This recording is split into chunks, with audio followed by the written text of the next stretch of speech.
Hello students.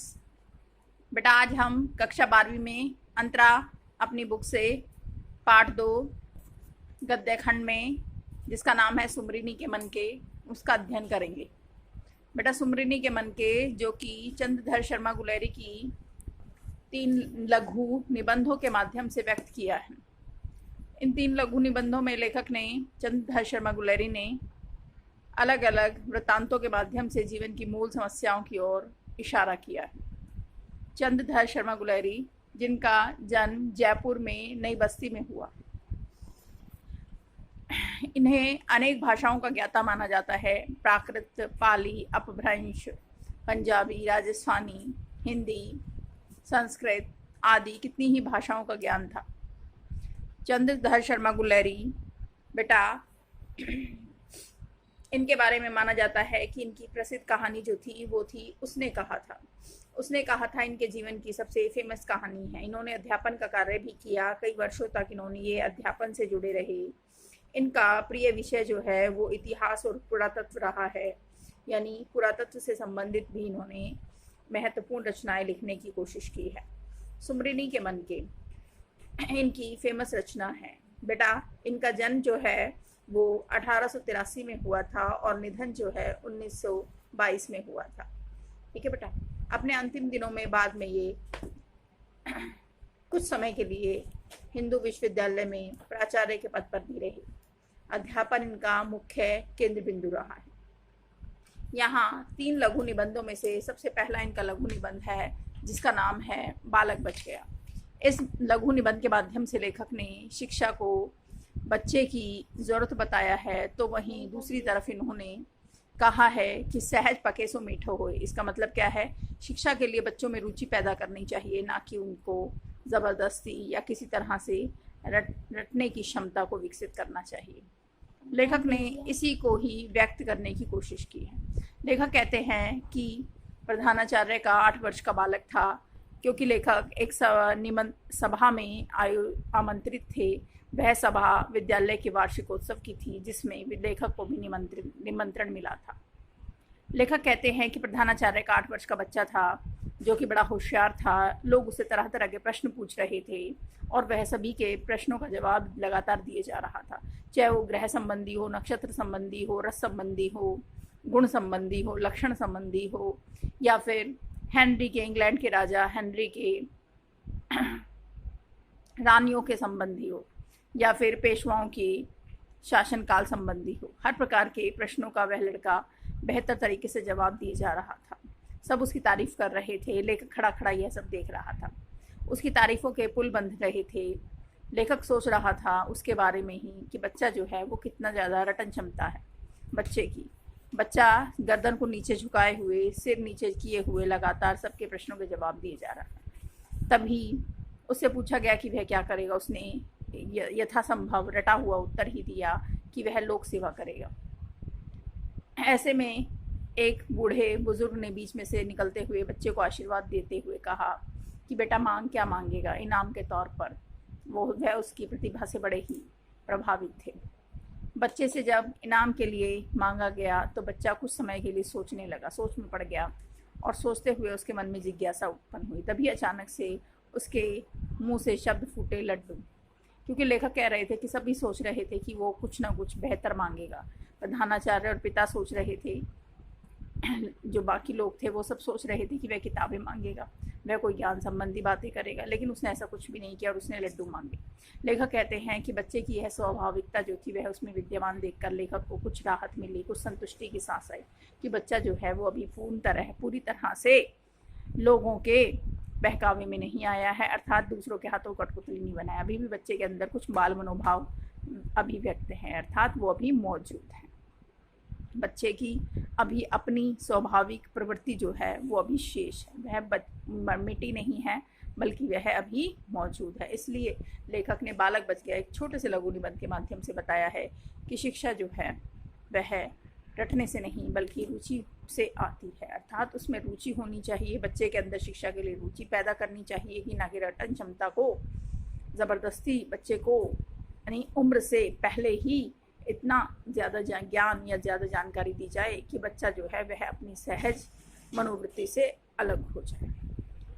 इन्हीं की दूसरा जो छोटा सा लघु निबंध है वो है घड़ी के पुर्जे। घड़ी के पुर्जे लेखक इस छोटे से निबंध के माध्यम से बताना चाहते हैं कि समय के साथ साथ हर चीज़ का रहस्य जो है वह जानने की उत्सुकता लोगों में रहती है, लेकिन ऐसा नहीं है। वे कहते हैं घड़ी बताती तो समय है और लोगों को समय देखना आता है, कुछ लोगों को समय देखना आता है, कुछ लोग दूसरों से पूछ लेते हैं, लेकिन वो घड़ी के पुर्जे के दृष्टांत के माध्यम से जीवन की सच्चाई को भी व्यक्त करना चाहते हैं। वो कहते हैं कि हर व्यक्ति को उसके रहस्यों के बारे में नहीं पता होता, केवल और केवल कुछ लोग ही हैं जो उसके रहस्यों के बारे में जानते हैं। इसका तात्पर्य वो यह बताना चाहते हैं कि घड़ी बताती तो समय है और देखने वाले व्यक्ति को समय देखना भी आता है, जिनको नहीं आता वो पूछ भी लेते हैं। कई बार हम घड़ी को खोलने की कोशिश भी करते हैं, उसके पुर्जे भी खोलते हैं, उसको अंदर तक देखने की कोशिश करते हैं, लेकिन यह हमारा काम नहीं है, क्योंकि हम अगर घड़ी देखते हैं तो क्योंकि हर व्यक्ति का अपना काम होता है। लेखक कहना चाहते हैं कि घड़ी साज का काम है घड़ी को ठीक करना, घड़ी के पुर्जों की बारीकी को केवल वही समझ सकता है। ठीक ऐसे ही धर्मोपदेश, धर्म संबंधी बातों के रहस्यों को जानना भी केवल और केवल धर्माचार्यों का ही काम है। यानी वेदों के और धर्मों के रहस्यों को केवल और केवल वही समझ सकते हैं। समझ है बेटा, लेखक कहना चाहते हैं।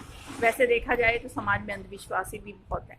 बहुत से लोग हैं जो अंधविश्वासी हैं और जो बिना रहस्यों को जाने ही उन पर भरोसा कर लेते हैं। लेकिन जैसे घड़ी को खोलना, समझ आया बेटा, सीखा जा सकता है, ऐसे ही धर्मोपदेश को के रहस्यों को भी जानने की कोशिश करें तो उन्हें सीखा जा सकता है। कुछ कार्य ऐसे होते हैं जो सीखने सिखाने से आ भी जाते हैं। लेखक कहते हैं यदि हमारे खुद की घड़ी में समय में आधी रात के 12 बजे हैं और पड़ोसी घड़ी में दोपहर के 12 बजे हैं, तो ऐसे में हमें अपनी घड़ी को खोलते हैं और अपनी घड़ी को देखने की कोशिश करते हैं कि कहीं कोई उसका पुर्जा ठीक गलत समय तो नहीं बता रहा है, कोई गलत तो नहीं है।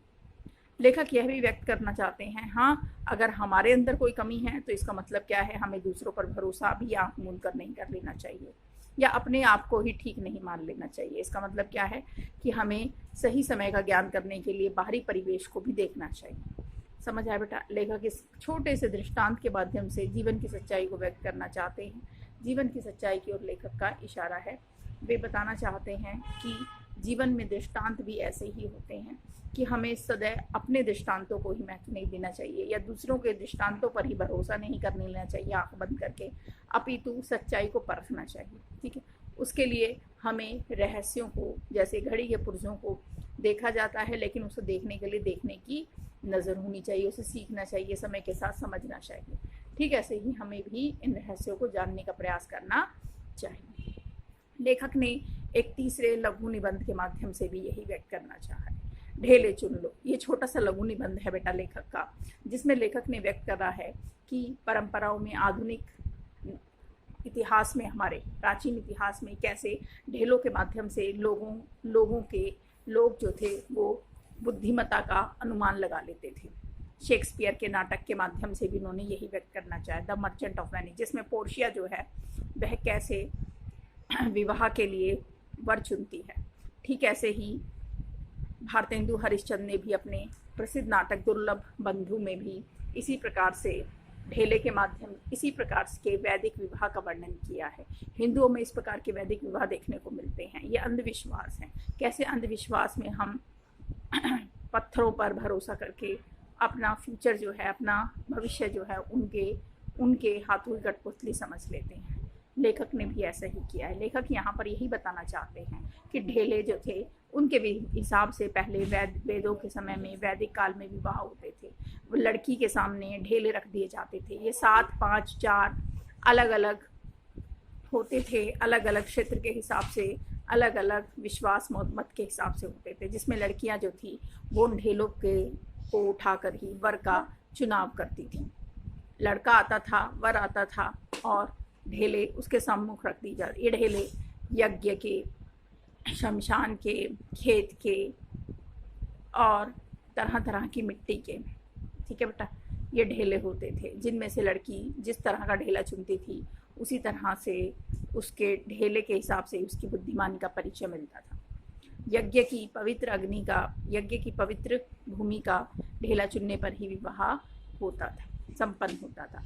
कई गोत्रों में, गृह सूत्रों में भी इस प्रकार के विवाह जो थे संपन्न कराए जाते थे। ठीक है बेटा, लेखक यह भी बताते हैं कि ढेलों के हिसाब से ही विवाह की प्रणाली जो थी, क्या इन पर भरोसा कर लेना ठीक था? क्या यह सब ठीक था?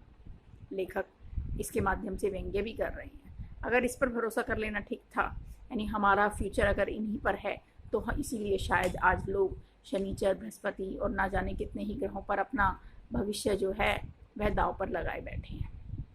क्यों? क्योंकि यह भी तो केवल और केवल पत्थरों के पिंड हैं, और पिंडों पर हम अपना अंधविश्वास किए हुए हैं। इतना अंधविश्वास हमारा है कि हम इन पिंडों की गति के आधार पर ही अपना भविष्य इन्हें सौंप देते हैं। ठीक है बेटा, लेखक इसी के माध्यम से अंधविश्वासों पर कटाक्ष कर रहे हैं, व्यंग्य कर रहे हैं कि समाज में कितने ही ऐसे अंधविश्वास मौजूद हैं। ओके, लेखक कहते हैं अगर वो ठीक था तो आज का पैसा अच्छा है कल के मोह से। अगर वो ठीक था तो आज का कबूतर अच्छा है कल के मोह से। इसका मतलब वो कहना चाहते हैं कि भले ही हमारा इतिहास कितना भी स्वर्णिम क्यों ना रहा हो, लेकिन वर्तमान हमारा ज़्यादा बेहतर है। भले ही उसमें कितनी ही चुनौतियाँ क्यों ना हो, लेकिन कम से कम वो चुनौतियाँ हमारी अपनी देखी हुई तो हैं। समझ आए बेटा? कम से कम वो पैसा जो आज है वो कम से कम हमारा समझ से तो है, अर्थात हमारा अपना तो है, उस पर हम भरोसा तो कर सकते हैं। लेकिन इतिहास में कितना भी कुछ क्यों ना रहा हो, कितना भी स्वर्णिम क्यों ना रहा हो, उस इतिहास पर हम भरोसा नहीं कर सकते जिसमें काफ़ी कुछ अंधविश्वास मौजूद था। अर्थात उन अंधविश्वासों को हम आज लेकर नहीं चल सकते। शायद इसीलिए कबीर ने भी कहा है, क्या कहा है, वो क्या कहते हैं अपनी अंतिम पंक्ति में? वो कहते हैं कि लोग जो है वो पत्थरों को पूजते हैं। अगर पत्थरों को पूजने से परमात्मा मिल जाते हैं तो मैं पूजूं पहाड़, तो मैं बड़े बड़े पहाड़ों को पूजूं। लेकिन इससे तो अच्छी चाकी, इससे तो चाकी भली पीस खाए संसार, कि इससे तो चक्की ही अच्छी है। समझ आए बेटा? क्योंकि चक्की में भी तो पत्थर होते हैं, पर उन पत्थरों की तो कोई पूजा नहीं करता। लेकिन क्यों हम पत्थरों की पूजा करने के लिए बड़े बड़े तीर्थों पर, बड़े बड़े स्थलों पर जाते हैं? ठीक है बेटा, ऐसे में हम पहाड़ों की पूजा करने से हमें परमात्मा नहीं मिलेंगे। अगर पूजा करनी है तो उन पत्थरों की भी करो जो चक्की में लगे होते हैं, वो तो सारे संसार को पीस कर खिलाते हैं, लेकिन उनकी तो कोई पूजा नहीं करता। इसका मतलब यही है, कभी यही लेखक उसके माध्यम से, दृष्टांत के माध्यम से यही बताना चाहते हैं कि ऐसे अंधविश्वास हमें नहीं करने चाहिए। क्यों? क्योंकि अंधविश्वासों से हमें दूसरे का भविष्य, या अंधविश्वास से हम अपने भविष्य के साथ नहीं खेल सकते। धन्यवाद बेटा।